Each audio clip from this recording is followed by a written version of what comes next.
Olá, Flávia, olá a todos. Infelizmente, durante essa semana, o Brasil registrou um recorde de mortes por Covid-19 em 24 horas. Mesmo nesse curtíssimo tempo, foram 4.195 pessoas que, infelizmente, faleceram devido a complicações da Covid-19.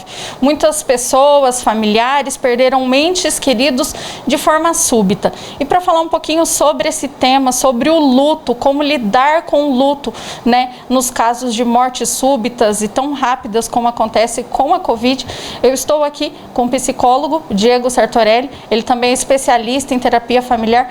Diego, o luto realmente é uma coisa difícil de ser digerida, Como a psicologia, fala sobre isso e como encarar uma notícia como essa, como encarar o luto?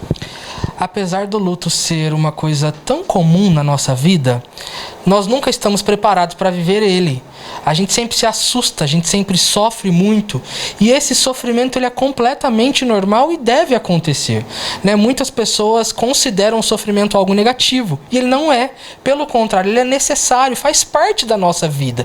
Ele também constrói a nossa personalidade, também constrói quem nós somos. Às vezes a gente está num velório, por exemplo, e ouvimos algumas pessoas dizerem: não chora não.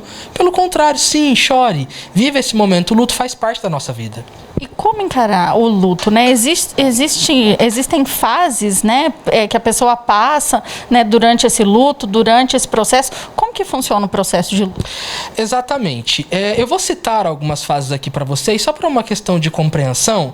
O luto, tanto para a pessoa que está no processo do falecimento, alguém que está no hospital, esperando algumas notícias ou vendo uma situação acontecer, quanto para os familiares dessa pessoa. Então, o luto é dividido em 5 estágios, que são eles: negação, raiva, barganha, depressão e aceitação. Todos nós passamos por todas elas, só que essas fases não acontecem de maneira cronológica e cada um de nós lidamos com elas de uma maneira diferente. Então nós sugerimos que a pessoa preste atenção em si e olhe e se entenda como ela está vivendo. É normal que você sofra, é normal que você chore, e isso é necessário.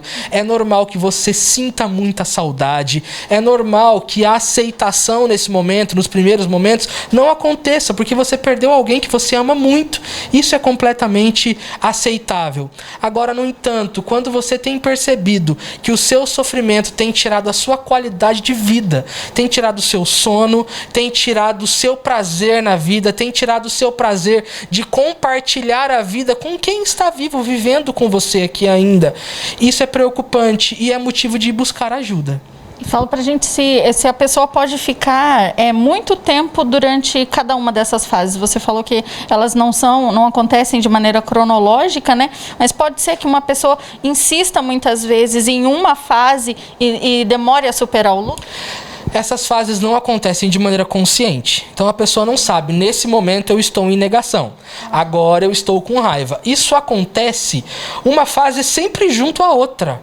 Então em um momento ela está em negação e ela passa para a raiva. A negação significa: por que comigo? Não, o meu pai não, a minha mãe não. E a raiva já acontece: por que eu não fiz nada para evitar? Será que se eu tivesse levado ao médico antes, isso não teria sido evitado? E essas coisas não acontecem uma depois da outra, elas se ligam muito. Então, perceber o seu olhar sobre a situação é realmente muito importante. Então, como eu já tenho dito e disse na outra entrevista que eu estive aqui com vocês, o autoconhecimento, saber quem eu sou e como isso tem acontecido dentro de mim, ele é muito importante. E como você disse, se persistir, essa tristeza, essa angústia, esse luto que não foi digerido, é interessante buscar ajuda profissional para ir realmente não afetar a vida de uma maneira geral. Exatamente. A dor, a saudade, elas não vão deixar de existir, isso é importante dizer. Elas vão se suavizar. Elas vão diminuir até que eu consiga olhar com muita saudade, com tristeza porque a pessoa não está mais comigo. Só que eu consigo aceitar, que é o último estágio, eu consigo aceitar que isso aconteceu.